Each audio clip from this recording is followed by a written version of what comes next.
UN Secretary General António Guterres has made an impassioned appeal for substantial debt relief for developing nations. At the end of his solidarity visit to Pakistan, he pledged to strongly advocate debt swaps with the IMF and World Bank, as well as at the G20 meeting, to enable poor and middle-income countries, including Pakistan, to use that money to invest in climate resilience, sustainable infrastructure and green transition of their economies instead of paying back loans to the creditors. Terming the flood devastation triggered by unprecedented monsoon rains and melting glaciers as climate carnage, Mr. Guterres repeated that the relief he was talking about was a matter of justice and not of generosity.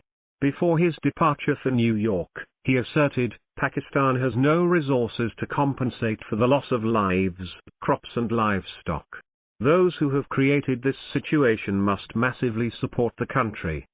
Pakistan's total external debt and liabilities have already surged to 39.7% of the GDP or $130.2 billion, and its debt servicing jumped to over $15 billion during the last fiscal year, hampering growth and development as the country is left with little to spend on the social sector and on disaster management.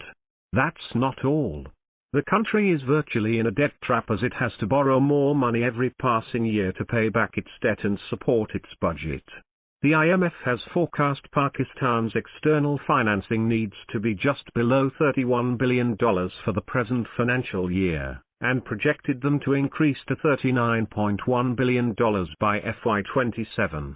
The enormous economic losses and food shortages caused by massive flooding mean that the external financing needs to spike significantly in the near to mid-term, forcing the government to borrow more to pay the swelling import bill and stay liquid in the face of declining foreign currency reserves.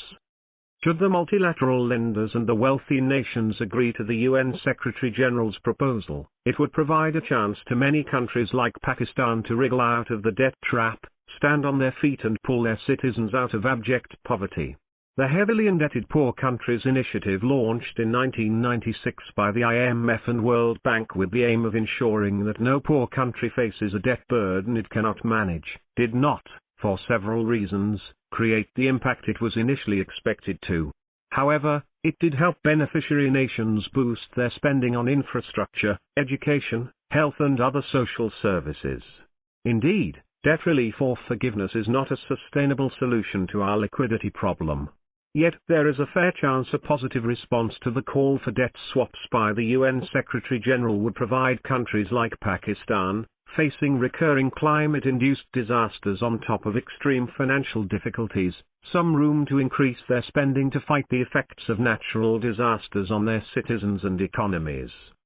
Published in Dawn, September 13, 2022.